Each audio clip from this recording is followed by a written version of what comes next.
ونعوذ بالله من شرور أنفسنا ومن سيئات أعمالنا من يهده الله فلا مضل له ومن يضلله فلا هادي له وأشهد أن لا إله إلا الله وحده لا شريك له وأشهد أن محمدا عبده ورسوله أرسله بالحق بشيرا ونذيرا وداعيا إلى الله بإذنه وسراجا منيرا ما بعد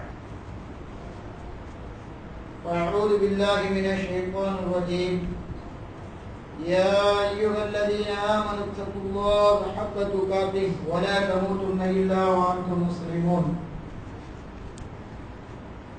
قال أيضا يا أيها الناس اتقوا ربكم الذي خلقكم من نفس واحدة وخلق منها زوجها وبث منهما رجالا كثيرا ونساء واتقوا الله الذي تساءلون به والأرحام إن الله كان عليكم رقيبا يا أيها الذين آمنوا اتقوا الله وقولوا قولا سديدا يصلح لكم أعمالكم ويغفر لكم ذنوبكم ومن يطع الله ورسوله فقد فاز فوزا عظيما وقال تعالى ما تعبدون من بعدي قالوا نعبد إلهك وإله آبائك إبراهيم وإسماعيل وإسحاق إلها واحدا ونحن له مسلمون وقال رسول الله صلى الله عليه وسلم أدبوا أولادكم على ثلاث خصال أو كما قال صلى الله عليه وسلم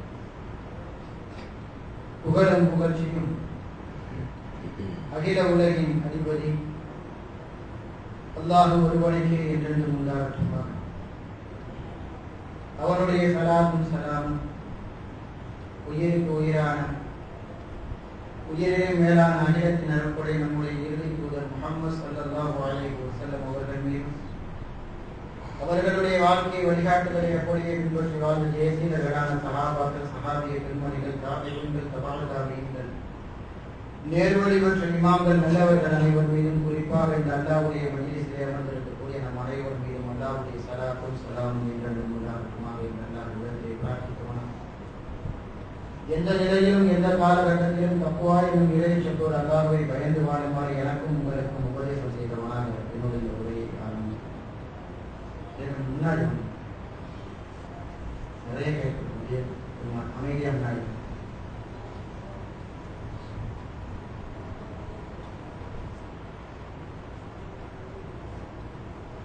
அன்பிற்கினிய எல்லாம் உள்ள அல்லாஹ்வின் நல்லடியார்களே, இஸ்லாமிய மார்க்கம் ஒரு மனிதன் பிறப்பு முதல் இறப்பு வரை அவனுடைய வாழ்க்கையில் கடைபிடிக்க வேண்டிய அனைத்து துறைகளுக்கும் சரியான ஒரு வழிகாட்டுதலை சொல்லி தந்த ஒரு மார்க்கம். அப்படிப்பட்ட இந்த மார்க்கம் ஒரு தம்பதி திருமணமானதற்கு பிறகு அவர்கள் பெற்றெடுக்கக்கூடிய குழந்தைகளை எப்படி வளர்க்க வேண்டும், எப்படி ஒரு குழந்தையை இஸ்லாமிய தம்பதிகள் வளர்த்தால் அந்த குழந்தைகள் அல்லாஹ்வுடைய நெருக்கத்திற்குரிய குழந்தைகளாக, எப்படி வளர்த்தால் அந்த குழந்தைகளை பெற்ற பெற்றோர்கள் அல்லாஹ்வுடைய நெருக்கத்திற்குரியவர்களாக ஆக முடியும் என்பதற்கு அல்லாஹ்வும் அல்லாஹ்வுடைய தூதர் நபிகள் நாயகம் ஸல்லல்லாஹு அலைஹி வஸல்லம் அவர்களும் நமக்கு பல்வேறு உபதேசங்களை குர்ஆன் சுன்னாவின் வாயிலாக செய்திருப்பதை நம்மால் பார்க்க முடிகிறது. ஏனென்றால் மற்ற பெற்றோர்களை போன்றல்ல இஸ்லாமிய பெற்றோர்கள், மற்ற பெற்றோர்களுக்கும் நமக்கும் பல்வேறு விதமான வித்தியாசங்கள் குழந்தைகளை வளர்ப்பதில் இருக்கின்றது. ஒரு தாய் தன்னுடைய கருவிலே குழந்தையை சுமந்ததிலிருந்து அந்த குழந்தையை பண்படுத்தி வளர்க்கக்கூடிய பொறுப்பிற்கு ஆளானவர்கள் பெற்றோர்கள். இஸ்லாமிய மார்க்கம் ஒரு தம்பதி அவர்களுடைய வயிற்றிலே, அதாவது ஒரு தாயினுடைய கருவிலே குழந்தை உருவாகிவிட்டது என்று சொன்னால், அது உலகத்தில் இருக்கக்கூடிய எல்லா மதத்தை சேர்ந்தவர்களுக்கும், மதங்களை அப்பாற்பட்டு மதங்களை கடந்து குழந்தை கருவிலே வந்துவிட்டது என்று சொன்னாலே, நல்லவரோ கெட்டவரோ அவர்களுக்கு மத்தியிலே ஒரு இனம் புரியாத ஒரு சந்தோஷத்தை பார்க்க முடிகிறது. உலகத்தில் எப்படிப்பட்ட நபராக இருந்தாலும் சரி, கணவனுக்கும் மனைவிக்கும் திருமணமானதிலிருந்து பல்வேறு விதமான பிரச்சனைகளை பார்க்க முடியும். கணவன் மனைவியுடைய வாழ்க்கைக்கு மத்தியிலே பல்வேறு விதமான பிரச்சனைகள். அந்த பிரச்சனைகளுடைய உச்சகட்டத்தை பார்த்தால், மனைவியோடு நான் பேசவே மாட்டேன் என்று சொல்லி கணவன் ஒதுங்கி வாழக்கூடிய சூழ்நிலை எல்லாம் பார்க்கலாம். மனைவியை டைவர்ஸ் பண்ணல, மனைவியை தலாக் விடல, இருந்தாலும் கூட மனைவியுடன் வாழக்கூடிய வாழ்க்கையிலே ஏற்படக்கூடிய தினந்தோறும் சந்திக்கக்கூடிய பிரச்சனையின் காரணமாக மனைவியை விட்டு பல ஆண்டுகள் பிரிந்திருக்கின்றான். அப்படி இருந்தும் கூட இவனுடைய மனைவி அவனுடைய கருவை தன்னுடைய வயிற்றிலே சுமக்கும் போது அவளுக்கு முதல்ல யார்கிட்ட சொல்லணும்னு தோணுது? யாரு சொல்லணும்னு தோணுது? எத்தனை பிரச்சனைகள் இருந்தாலும் சரி, உடனே கணவன்கிட்ட சொல்லுங்க. எவ்வளவு சண்டைகளுக்கு மத்தியிலே வாழ்ந்தாலும் சரி. ஏனென்றால் அது தம்பதிகளுக்கு ஏற்படக்கூடிய ஒரு இனம் புரியாத சந்தோஷம். அது எங்கிட்டு இருந்தாச்சும் வந்துடும். அல்லாஹ் ஏற்படுத்தக்கூடிய இயற்கை நீதியல், அதிலே மாற்று கருத்து எதுவும் கிடையாது. ஆனால் எப்படி நம்மை அறியாமல் இனம் புரியாத ஒரு சந்தோஷம் நாம் கருவை சுமக்கும் போது வருகிறதோ, அப்படி சுமப்பதில் இருந்து நமக்கு சில பொறுப்புகளையும் இஸ்லாமிய மார்க்கம் வைத்திருக்கின்றது. கருவிலே குழந்தையை சுமந்து விட்டால் ஒரு இஸ்லாமிய தம்பதி அந்த குழந்தையினுடைய நலனுக்காக கருவில் இருந்து பிரார்த்தனை செய்ய வேண்டும். இஸ்லாம் அதை காட்டித் தருகின்றது. நபிமார்களில் அல்லாஹ் சில நபிமார்களை சோதிக்கின்றான். எப்படி சோதிக்கின்றான்? நபி ஜக்கரியா அலைஹிஸ்ஸலாம் அவருடைய வரலாறையும் நபி இப்ராஹிம் அவருடைய வரலாறையும் நீங்கள் குர்ஆனிலே எடுத்து பார்க்கும்போது, அவர்களுக்கு அல்லாஹ் முதுமை பருவத்தில் தான் குழந்தையை கொடுக்கின்றான். ஒரு மனிதனுக்கு முதுமை பருவத்திலே குழந்தை கிடைக்கிறது என்று சொன்னால், நம்முடைய காலமாக இருந்தால் ஒரு 40 வயதை அடைந்து விடுகின்றோம். ஒரு 40 வயது வரை குழந்தை இல்லாமல் இருக்கும் போது 40வது வயதில் நம்முடைய மனைவி கர்ப்பமுறுகிறார் என்று சொன்னால், கர்ப்பமுற்றவுடனே நாம் எதிர்பார்ப்பது என்ன? ஏதாவது ஒரு குழந்தை கிடைச்சா போதும். நம்முடைய வயசுக்கு நமக்கு 40 வயசு ஆயிடுச்சு. இந்த வயதிற்கு நமக்கு ஏதாவது ஒரு குழந்தை, அல்லாஹ் கொடுக்கக்கூடிய குழந்தை, அது கூணா இருந்தாலும் சரி, குருடா இருந்தாலும் சரி, குழந்தை இல்லாம இருந்துடக்கூடாது. அப்ப ஏதாவது ஒரு குழந்தை வேண்டும் என்று எதிர்பார்ப்பது இன்று மனிதனுடைய இயல்பு. ஒரு காலகட்டத்தை தாண்டி விட்டார், ஒரு வயதை தாண்டி விட்டார். ஆனால் அல்லாஹ் இப்ராஹிம் நபிக்கும் ஜக்கரியா நபிக்கும் குழந்தையை கொடுக்கின்றான். எந்த சூழல்ல? தள்ளாத வயதிலே கொடுக்கின்றான். முதுமை பருவத்தை அடைந்ததற்கு பிறகு கொடுக்கின்றான். அப்படி கொடுத்த போது ஜக்கரியா நபி அல்லாஹ்விடத்தே அந்த குழந்தை எப்படி கேட்கின்றார்கள்? ரப்பி ஹபுலி மின் லதுன்க துர்ரியத்தன் தய்யிபா. ரப்பி ஹபுலி மின் லதுன்க துர்ரியத்தன் தய்யிபா. யா அல்லாஹ், எனக்கு ஒரு குழந்தை வேண்டும்.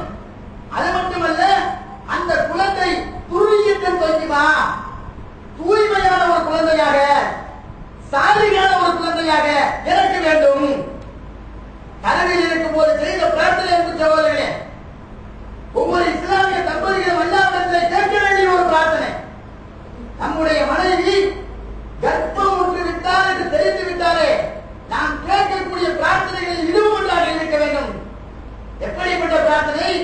முதுமை நமக்கு ஏற்பட்டு விட்டது, அந்த எப்படியாவது ஒரு பிள்ளையை தரட்டேன், அது யாரா இருந்தாலும் பிரச்சனை இல்லை, அதுல என்ன குறைபாடு இருந்தாலும் பிரச்சனை இல்லை என்று எதிர்பார்த்தார்களா? முதுமை பருவத்தில் அல்லாஹ் குழந்தையை தரப்போகின்றான் என்று சுப செய்தி கிடைத்தவுடன் அல்லாஹ்விடத்தில் கேட்கின்றார்கள், யாருன்னா எனக்கு தரக்கூடிய குழந்தையை ஒரு சாலிகான பிள்ளையாகட்டா. அல்லாஹ் உங்களுடைய துஆவை கபூல் செய்யலாம்.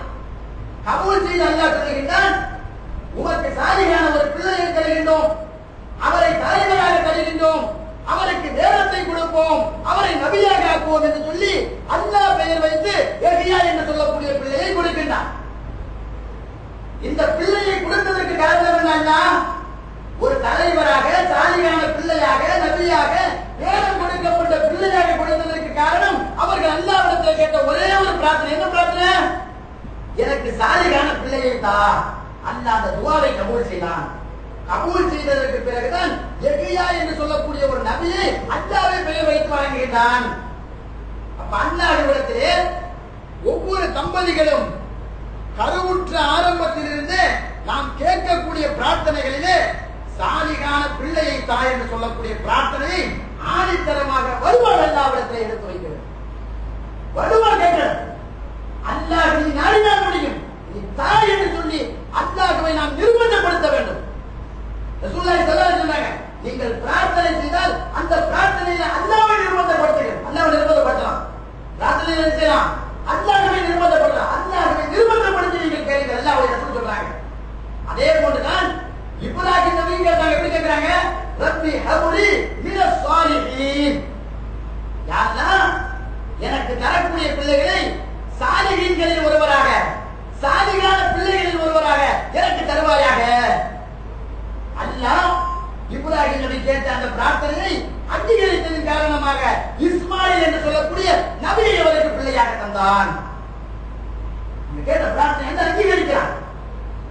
நபிமார்களுடைய பிள்ளைகள் கூட காபிர்களாக இருந்திருக்கிறார்கள், நூஹ் நபியுடைய பிள்ளைகளை கொண்டு. ஆனால் இந்த நபிக்கெல்லாம் அல்லாஹ் முதுமை பருவத்தில் கொடுத்தும் கூட அவர்கள் அல்லாஹ்விடத்திலே கேட்ட பிரார்த்தனை என்ன? எங்களுக்கு சாலிகான பிள்ளையை தருவாயாக.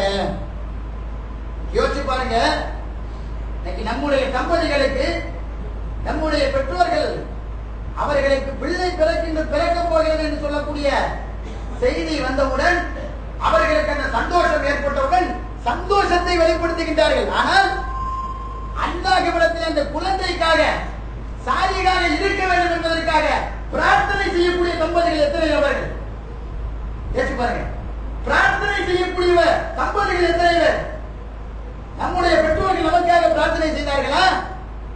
நம்மில் எத்தனை நபர்கள் நாம் நம்முடைய குழந்தை சாலிகான பிள்ளையாக கிடைக்க வேண்டும், பெறப்பட வேண்டும் என்று சொல்லி அல்லாஹ்விடத்தில் நிர்பந்தப்படுத்தி பிரார்த்தனை செய்தோமா?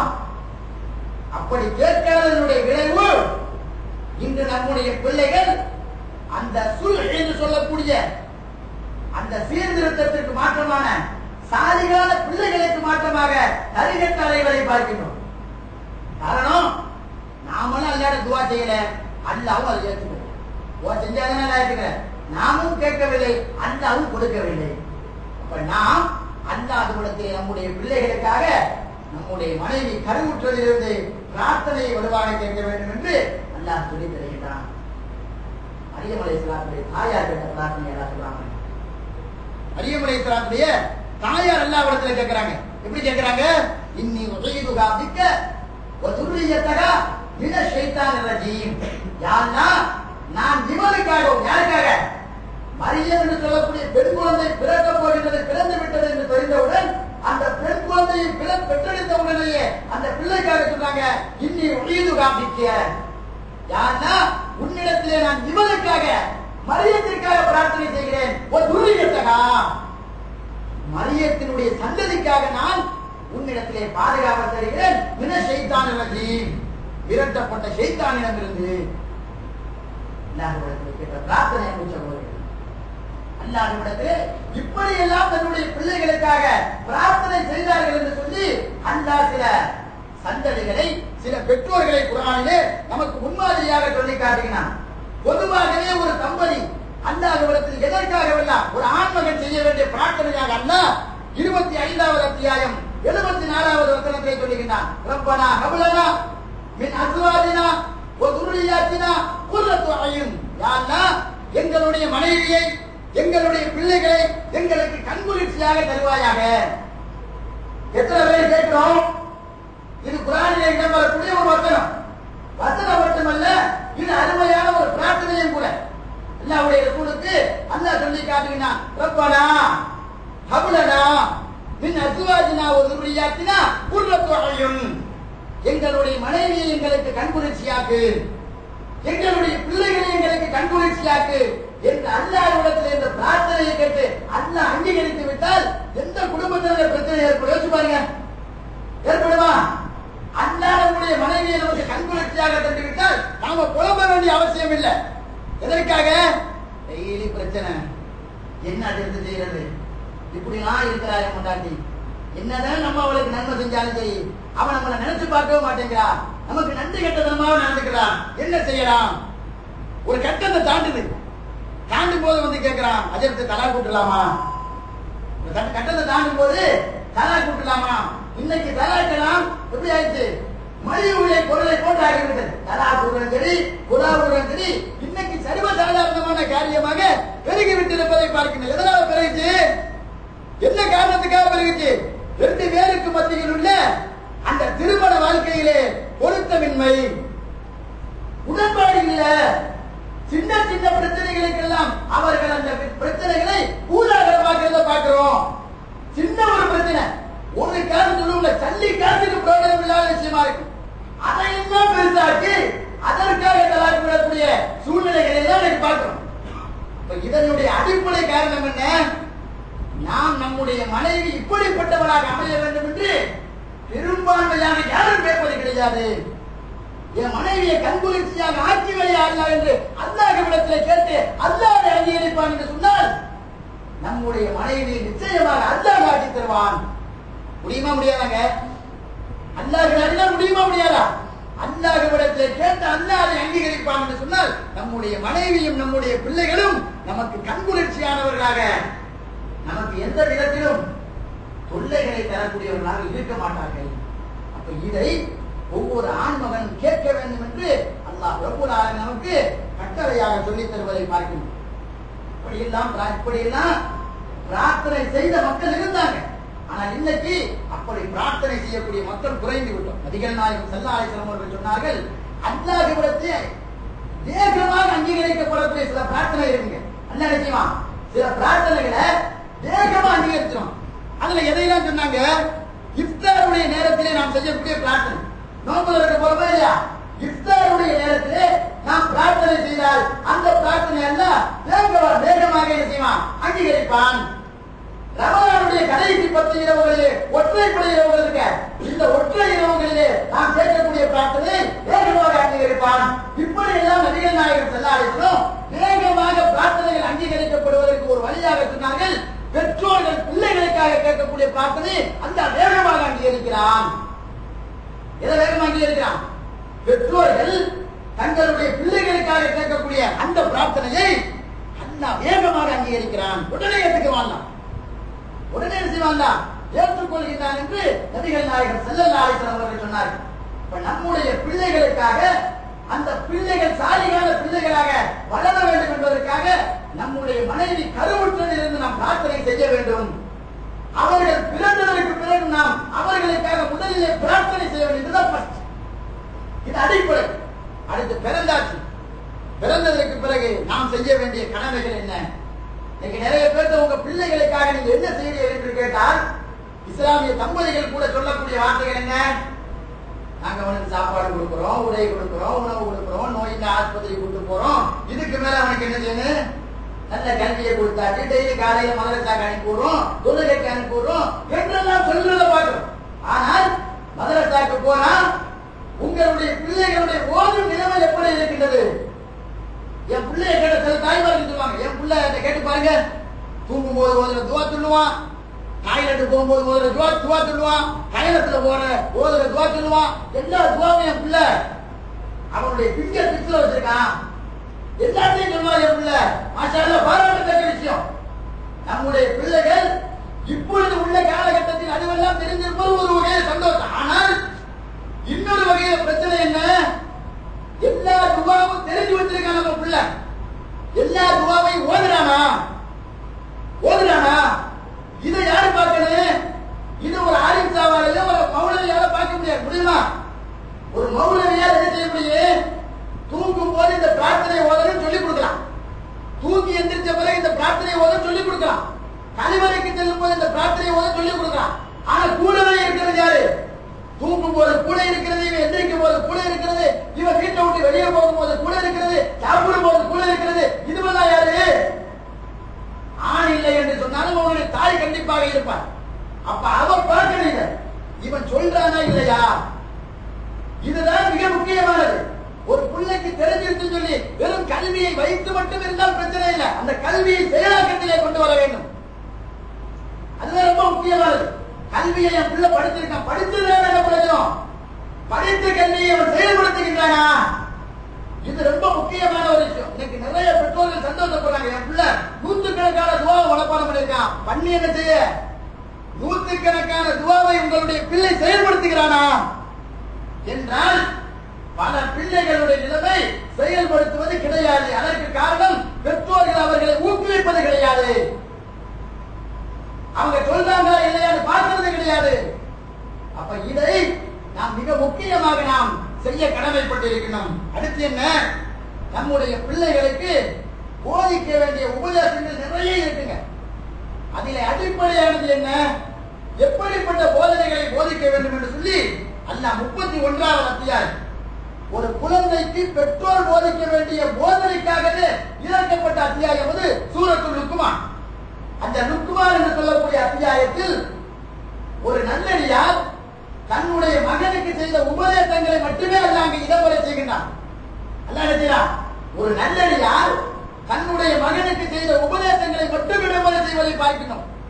முதல் உபதேசம் தன்னுடைய பிள்ளைக்கு செய்கின்றார். எப்படி உபதேசம்? யா புனைய லா துஷ்ரிக் பில்லாஹ், என் அருமை மகனே, நீ அல்லாஹ்விற்கு எதையும் இணையாக்காதே, படைத்தவனுக்கு படைப்பினங்களை இணையாக்காதே. இன்ன ஷிர்க லதுல்முன் அதீம், அல்லாஹ்விற்கு இணை வைப்பது மிகப்பெரிய அநியாயம். இது ஒவ்வொரு பெற்றோரும் தன்னுடைய பிள்ளைக்கு செய்ய வேண்டிய முதல் வசியத், முதல் நசீஹத். ஆனால் இந்த உபதேசத்தை செய்யக்கூடிய பெற்றோர்கள் எத்தனை பேர்? நாம் அல்லாஹ்விற்கு பயந்து சொல்வோம், நம்முடைய பெற்றோர்கள் இந்த உபதேசத்தை நமக்கு செய்தார்களா? செஞ்சாங்களா? நம்முடைய உம்மாவோ பாப்பாவோ, அப்ப அல்லாஹ்வுக்கு யாரும் எதை இணையாக்க கூடாது, அது மிகப்பெரிய அநியாயம். அந்த அநியாயத்தை அல்லாஹ் ஒரு காலம் மன்னிக்க மாட்டான். அந்த அநியாயத்தை செய்பவர்களுக்கு அல்லாஹ் நிரந்தரமான நரகத்தை தருவான் என்று சொல்லி மழைக்காலினுடைய விளைவை பார்க்கின்றோம். கந்தூரிக்கு இப்பயே புள்ள நோட்டு தூக்க ஆரம்பிச்சிட்டான். என்ன ஆரம்பிச்சாச்சு? அஸ்தான்சாரி ஒளிவுள்ளாவுடைய கந்தூரிக்கு இப்பொழுதே வீடு வீடாக பிச்சை எடுக்கக்கூடிய நிலைமையை பார்க்கின்ற பிள்ளை. தெரிஞ்சவங்களை பார்த்தா தலையை அப்படியே வெட்டிக்கலாம். அல்லது நம்ம இந்த சந்தில வந்து அவன் அந்த சந்தில ஓடி வந்து அவன் ஜமாத்தோட சேர்ந்துக்கிறான். நினைக்கிறான் நம்மளை இந்த சந்தில பார்த்தானா அவன் இன்னொரு சந்தில ஓடி வந்து அந்த ஜமாத்தோட சேர்ந்துக்கிறான். நம்மளை பார்த்து கேட்கும், நம்மளை பார்த்து பயப்படுறான். யாருக்கு இல்ல அந்த பயம்? யாருக்கு இல்ல? பிரபுக்கு இல்ல. நம்மளை பார்த்து பயப்படுற பயம் கூட படைச்சவனுக்கு இல்லைன்ற காரணம் அதை அவனுடைய பெற்றோர் அவனுக்கு ஊட்டவில்லை. இது கூடாதுங்கிற சொல்லி கொடுக்கல.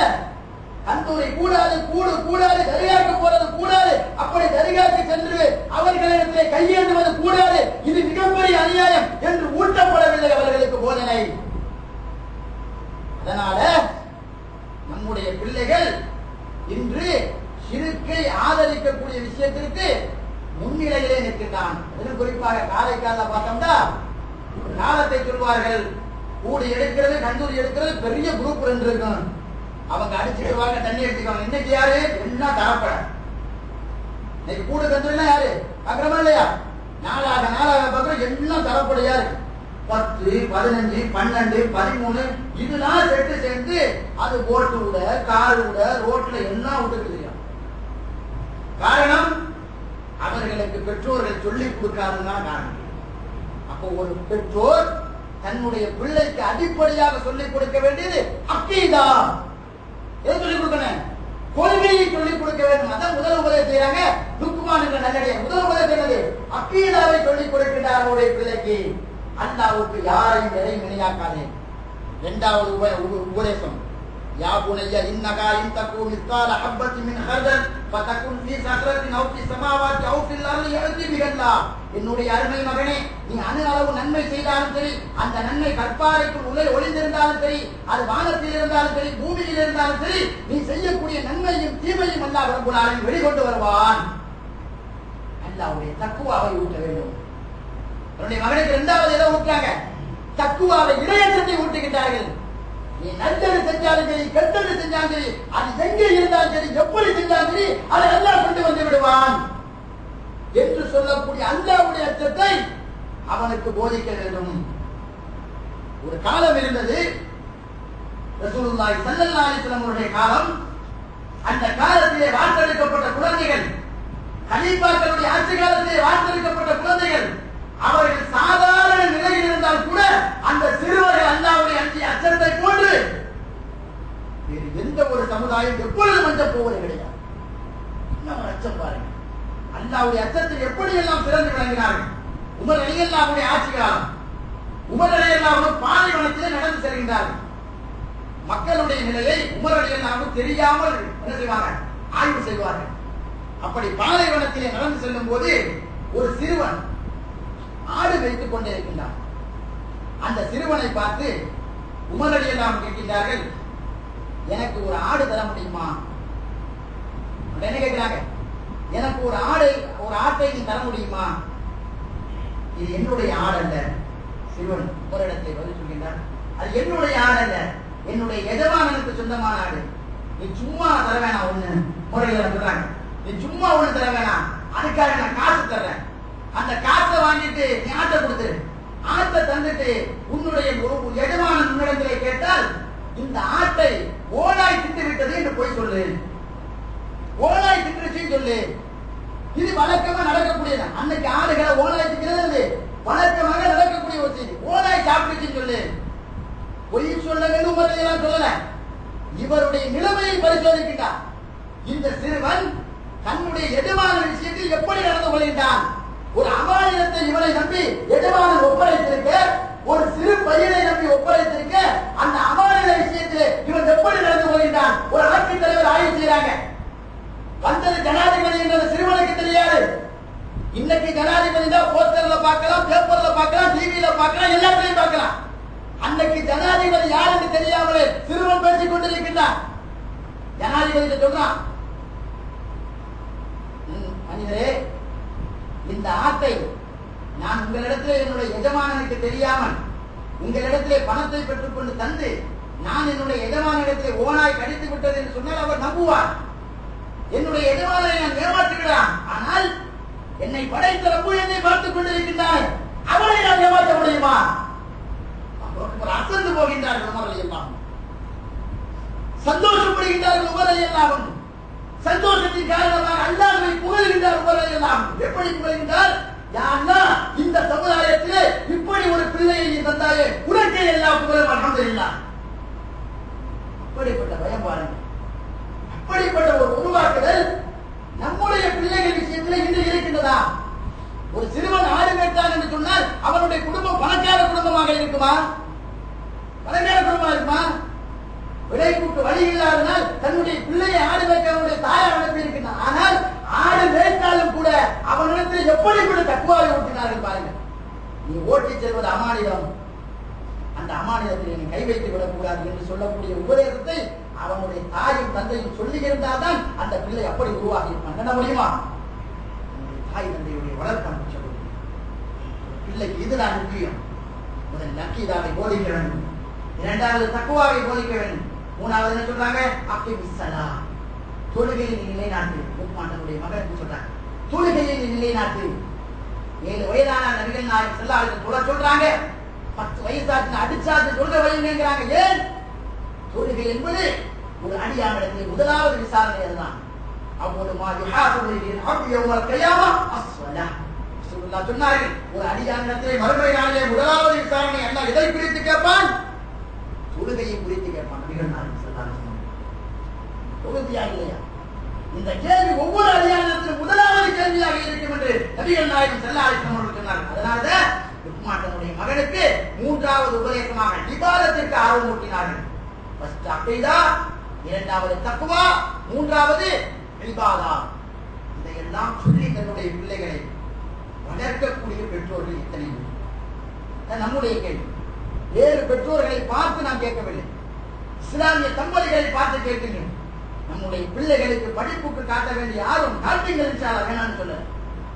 பள்ளிக்கூடத்துக்கு அனுப்புங்கள், டியூஷனுக்கு அனுப்புங்க, அவனை ஹோம்வொர்க் பண்ண வைங்க, எதுவும் வேணாம்னு சொல்லல. ஆனால் அதையெல்லாம் விட முக்கியமானது அல்லாஹ்வை பற்றிய கல்வி, அல்லாஹ்வை பற்றிய தேடுதலை ஒரு குழந்தை அறிவது. அதை ஆரம்பத்தில் இருந்தே ஊட்டி வளர்க்க வேண்டும். அவனுக்கு அக்கீதாவை, தக்குவாவை, இபாதத்தை இதையெல்லாம் ஊட்டி வளர்த்தோம் என்று சொன்னால் அந்த குழந்தை நஷ்டவாளிகளாக இல்லாமல் சாலிகான குழந்தைகளாக உருவாக்கப்படுவார்கள். இதையெல்லாம் இஸ்லாமிய மார்க்கம் நமக்கு காட்டித் தருகின்றது. இந்த வளர்ப்பின் அடிப்படையில் தான் நம்முடைய குழந்தைகளை வளர்க்க வேண்டும். அப்படி வளர்த்தெடுத்தோம் என்று சொன்னால் நிச்சயமாக அந்த குழந்தைகளும் சாலிகான பிள்ளைகளாக இருப்பார்கள். அந்த குழந்தைகளை பெற்ற பெற்றோர்களும் அல்லாஹ்விடத்தில் இந்த குழந்தைகளுக்காக குற்றவாளிகள் இல்லாமல் தப்பிக்கக்கூடிய ஒரு சூழ்நிலை ஏற்படும். அப்படிப்பட்ட ஒரு நல்ல நிலை அல்லாஹ் அனைத்து பெற்றோர்களுக்கும் தந்து அருள் புரிவானாக. யா அய்யுஹல்லதீன ஆமனூ தக்குல்லாஹ ஹக்க துகாத்திஹி வலா தமூத்துன்ன இல்லா வ அன்தும் முஸ்லிமூன்.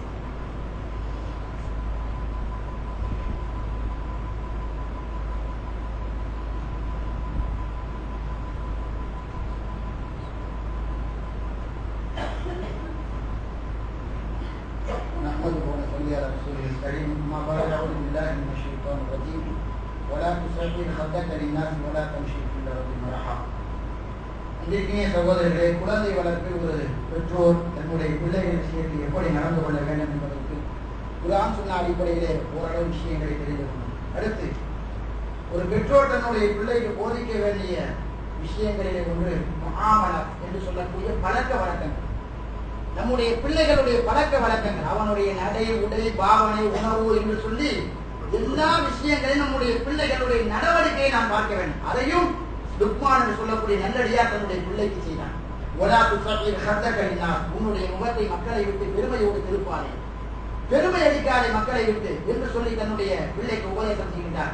இன்னல்லாஹ லா யுஹிப்பு குல்ல முக்தாரின் ஃபகூர், அல்லாஹ் ரப்பல் ஆலமீன் பெருமை அடிக்கக்கூடிய, ஆணவம் கொள்ளக்கூடிய யாரையும் நேசிக்க மாட்டான் என்று தன்னுடைய பிள்ளைக்கு உபதேசம் செய்தார். வக்ஸித் ஃபீ மஷீக், உன்னுடைய நடையிலே நடுத்தரத்தை மேற்கொள். வகுலுல் மின் சௌத்திக், உன்னுடைய குரலை தாழ்த்திக்கொள். இன் அன்கர அஸ்வாத் லசௌத்துல் ஹமீர், குரல்களிலேயே வெறுக்கத்தக்க குரல் கழுதையினுடைய குரல் என்று சொல்லி தன்னுடைய மகனுக்கு பழக்க வழக்கங்களை பற்றி உபதேசம் செய்யும். பழக்க வழக்கங்கள் நல்ல முறையிலே அமைய வேண்டும். குறிப்பாக நம்முடைய பிள்ளை நமக்கு அருகாமையிலே உட்கார்ந்து உணவு சாப்பிட்டுக் கொண்டிருக்கின்றான். நம்முடைய பிள்ளை உண்மையிலேயே இஸ்லாமிய அடிப்படையில் தான் உணவு சாப்பிடுகிறானா என்பதை கவனிக்க வேண்டிய பொறுப்பு யாருக்கு இருக்கு? அஜயத்து மாத்தையா இருக்கு, பக்கத்து வீட்டுக்காரங்கட்டியா இருக்கு. வீட்டில் உட்கார்ந்து சாப்பிடக்கூடிய பிள்ளையை நாம் தான் பார்க்க வேண்டும்.